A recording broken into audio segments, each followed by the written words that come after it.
Well, friends, it has been a year for all of us. From restaurants closing completely, to offering takeout and to-go, and curbside, to opening in limited capacity and learning what it means to sit outside in the wintertime, to mask mandates. It's been a bit of a learning curve for all of us.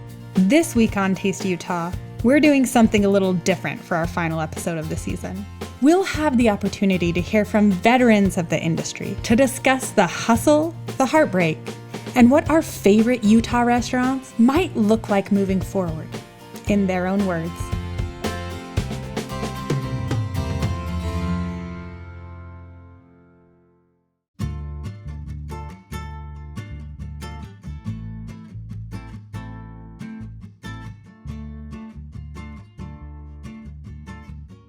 Take one, Mark.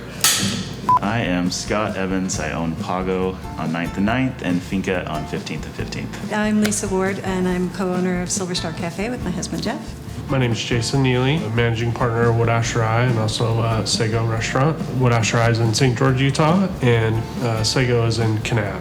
I'm Margot Provost, and I own and operate Log Haven Restaurant. My name is Justin Shiflett. I'm the executive chef at Stone Ground Kitchen. Hi, my name is Joey Canella. I have Canella's Restaurant Lounge and Taco Taco on the corner of 2nd East and 5th South in downtown Salt Lake City. It has been a full year of Taste Utah during a global pandemic. So we've traveled east and west, north and south.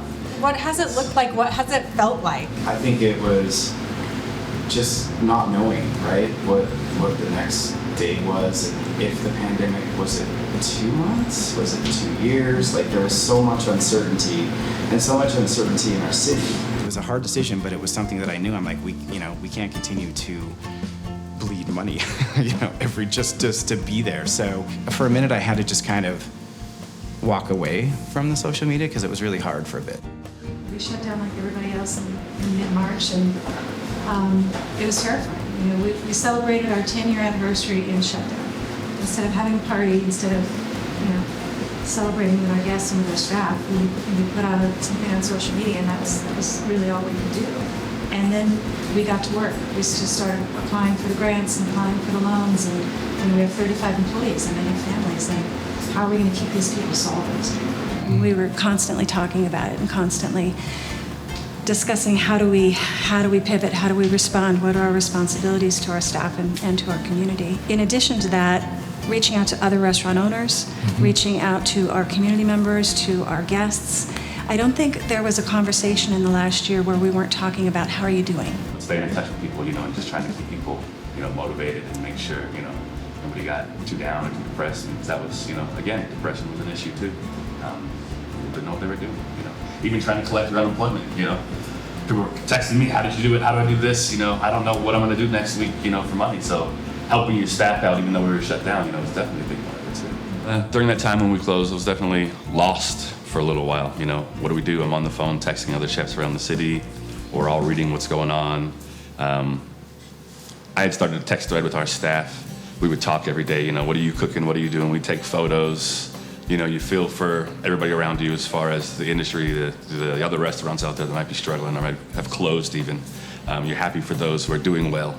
And even those, again, that have closed, to see them just, move on to maybe something else, because that's what's happened a lot. People I've met, came across one of our old chefs the other day who used to be in the industry. Even though that she's not cooking anymore, she's not in a restaurant, but just to see that she's doing well, means a lot. First thing we did, I had a group of 8 restaurants pre-pandemic, I have 2 now. I had 150, 200 employees, and I opened up the coolers and take it. Yeah. My biggest concern was, this is kind of why I made the decisions with all the restaurants, but it was also just deathly afraid of losing my key people. So I was like, I cannot close for too long because I cannot afford to have these people move on permanently. So that's why we kept Pago in particular open. I had my salaried managers at all the restaurants stay on.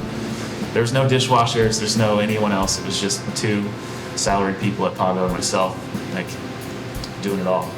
One of the smallest margins in pretty much any industry. I can't think of one that has a smaller margin. And again, that's kind of what drives us all to be creative, and it's the energy we get from our guests and seeing people enjoying what we're offering is worth it.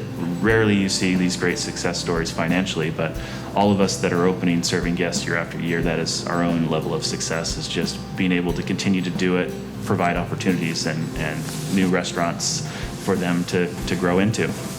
March 18th, we let basically everybody with 4 people go, and I had the opportunity to work with those 4 people, but we were only open for a month and a half before the pandemic hit. So the community was just starting to get to know who we were, and then we were creating a culture, and I had to make a phone call, like, sorry, you don't have a job. But this is what we're gonna do. We're gonna focus on the relationships that we have with this community. And so we changed the entire concept.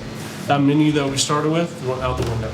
And again, we were doing like burgers, fries, tacos, barbecue. We changed the menu 3 times a day. And it was like, we'd get done with our dinner service to go dinner service, and we'd have 75 or 80 people that pulled up, which we were entirely grateful for. Nobody knew who we were, and they were still pulling up in carloads. But we'd get done with that service, it'd be 11 o'clock at night, and we'd be like, okay, what are we doing tomorrow? We'd have to figure out an entire new menu for breakfast, lunch, and dinner. And then going to the store, because we didn't have the vendors that were able to give us the product, but I relished that opportunity because the hard part of it was just getting through it.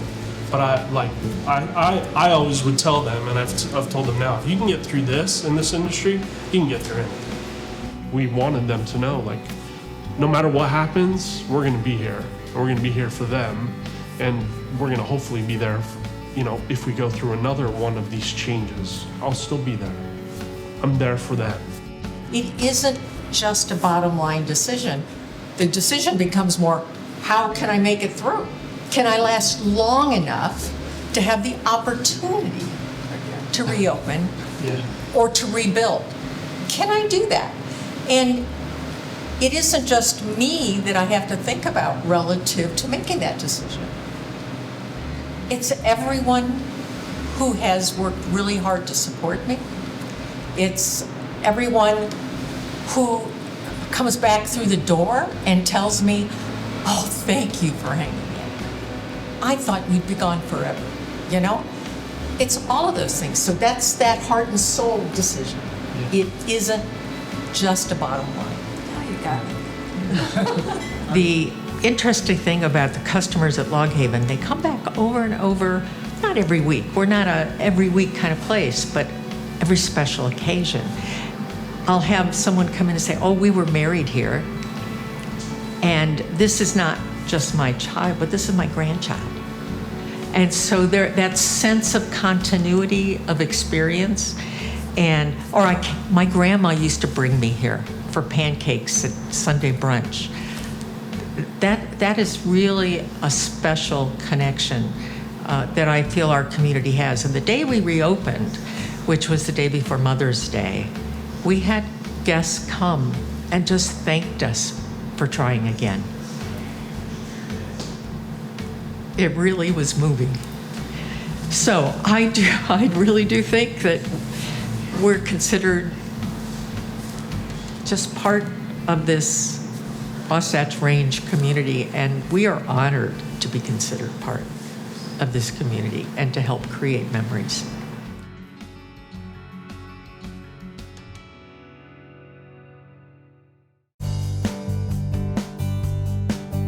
It has been a year of uncertainty and unknown, and it's important for our community to know what that has looked like, because there are all of these, and for all of us on a personal level, we've all had struggles, and it's been unknown and scary.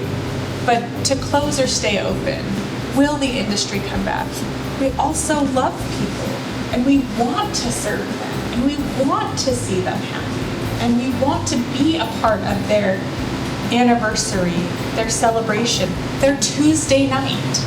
Yeah, I was gonna say, even pivoting to things like Thanksgiving kits, New Year's Eve kits, Christmas kits, just to make sure that we can still be a part of their lives, and provide for them, was something that I think a lot of us did, keep giving to the people, Yeah, Pago, one of my restaurants, is fine dining oriented. It's casual fine dining, but it was the first time we focused on takeout ever. And we just, It went from like less than 1% of our sales to 99% of our sales in 3 days too. So I literally switched, and those sales were still pretty small, but it went, we researching boxes, reheating, we did take and bake. And Scott, how long does it usually take you to do a menu? Like, let's give some perspective. Yeah, it's months. We change our menu all the time, but usually 2 to 3 dishes at a time. So it's like, this ingredient's available for this period of time. We're building a dish around that, and then we're like, oh, gnocchi. Oh, it's one of our top sellers, but you put it in a box and get some humidity on it, and now you have mashed potatoes. It's just not good. And you get a couple phone calls about that later, and you're like, okay, that's off the menu. We're done. And it's fine dining generally doesn't travel well. So we did menu items that we've never done in that restaurant before. We added, house, when Felix is from the South, so we did chicken fingers and ham-cut fries, and like, you'd never seen that on the dinner menu ever. But it's delicious. It was good, but it traveled well, and that was the kind of stuff we did. But we literally rewrote our entire menu in 3 days with 2 salaried cooks and myself. It was a whole other level of communication and research and policies that were just changing every week. Every week there was new information that we were trying to be the experts at to our staff and our guests. Our industry was just so much, we're just ready to go. Okay, next. Okay, cool. Now we pivot to the next thing. We just try to solve one problem at another, after another after another. Love and compassion and care for other people is the foundation of our business, like all of yours. But the reality is that we've been operating in fight or flight through this whole experience. We're still people. We still have our own lives that we're dealing with. So we're saving our business, and we're keeping our employees afloat, and we're doing everything we can to not let on to the guests that we're suffering personally. And we still had our own struggles, I went to a routine doctor appointment. My blood pressure was 203 over 106. I had no idea. You don't feel your blood pressure. I had no idea. And I don't know how long it was at that level, but it's been a lot. It's been a lot for all of us to go through, and I think we've been as supportive of one another as we possibly could be.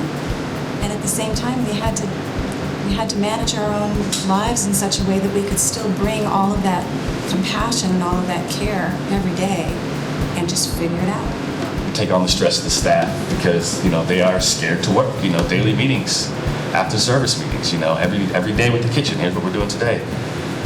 And I had my staff come to me at one point and they're like, Chef, we don't think you're keeping us safe, I was like, I'm following all these protocols, we're doing all these things. I had an emotional breakdown with them. We all cried together, That was like a month after coming back. And then just probably 2 Saturdays ago, one of the guys who was like, Chef, I got your back, I'm coming back with you.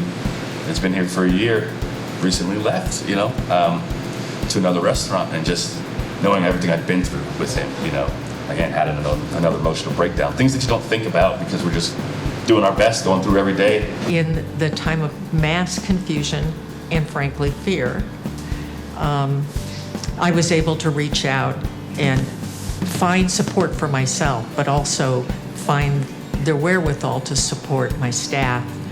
Unfortunately, I have an employee that, even though I offered to have them live with me and get counseling and things, it's interesting. It isn't so much the pandemic.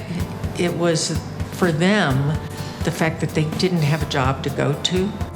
They didn't have other people to pull them out of their spiral of depression. And one of the hardest things for me is they committed suicide. So this pandemic really touches me. So here you are as a leader of your organization, trying to establish within yourself a belief that you'll get through this. Mm-hmm. It'll never be the same. You have to pivot to takeout or delivery. Well, let me tell you, 4 miles up a canyon, there's nobody coming for takeout. And the most romantic restaurant in the entire country. When your brand is around connection, it's not in a brown bag.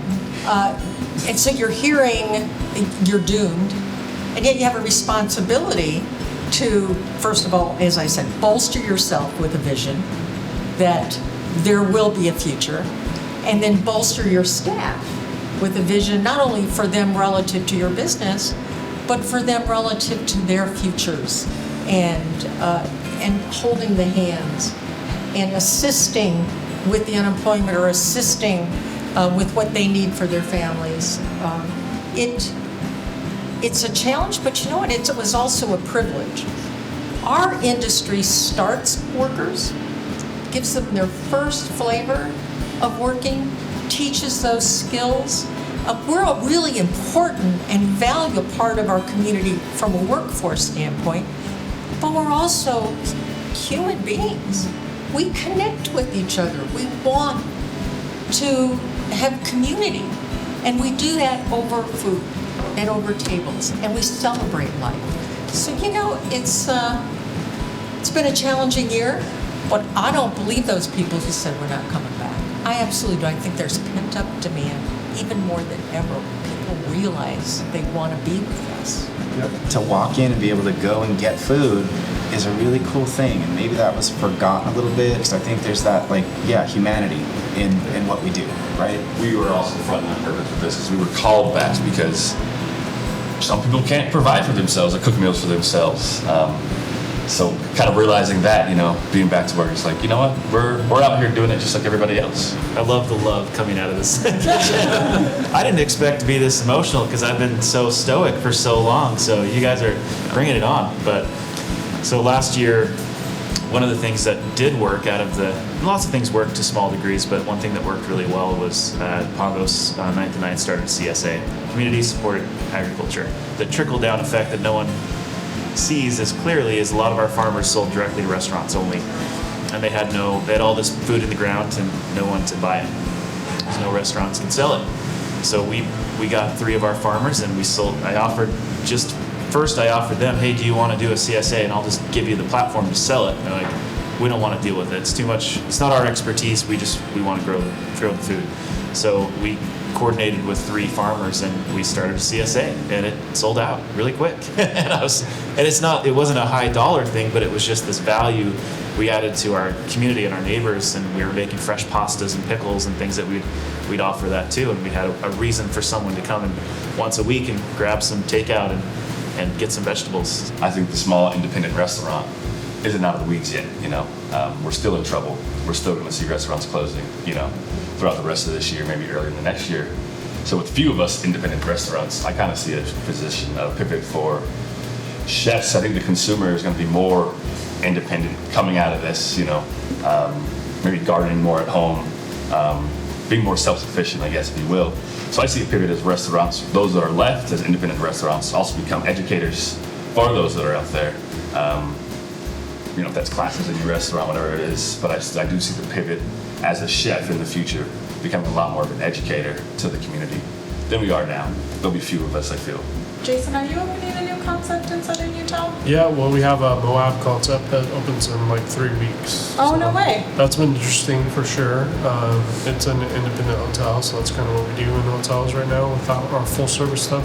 The hard part for us is finding staff, just like it is here, but the dynamic of that staff has changed completely. We're bringing on dishwashers at $19, $20 an hour. That's the price you have to pay to be in the business, And so people are supporting the restaurants down there in Southern Utah, but for the most part, I think that what we've learned, not only do you have to change a concept a little bit, make it more casual, that's going to fit in how people want to dine, but I also have to say, if we want to change the industry a little bit, we got to start taking care of our people a little bit better. I think now's the time for people watching the show and for our friends and families to tell them, support the ones you love. If you really want the world to look like independent restaurants where you have diversity of food and flavor, I want them to be there next week, next year, and I think now's the time. Tell the story, spend the money where you believe. Well, I can tell you that I know for a fact, having been on the National Restaurant Association board and having been for a long time on the Utah Restaurant Association board, there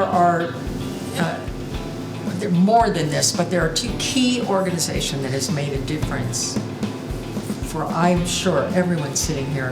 One is the Utah Restaurant Association and the national, so that, and their lobbying and their voice that was heard by the people who can make a difference for us.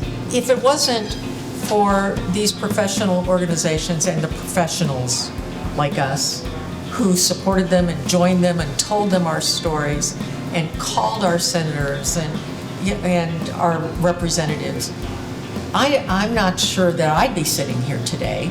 That sort of advocacy, that sort of voice was heard at the highest levels in both state and national government that is providing the vehicle for us to maintain and to have an opportunity to start again. Now that's my impression, and no one has worked harder on our behalf than Melba.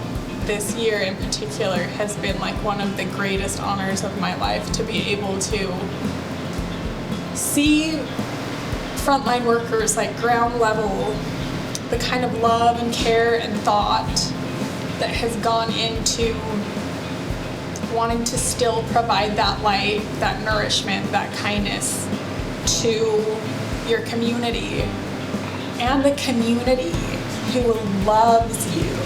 That is what's so special about the Utah restaurant industry and community. There was never a doubt in my mind that this was the time to tell your stories, and I'm just so grateful that you trusted us with them, and to walk that path with you, and just thank you on behalf of your Utah restaurant family and your patrons for being the people that you are, which then creates the community that we share. I feel like now we should go get some food or something. Talk Tuesday. I know a place next door.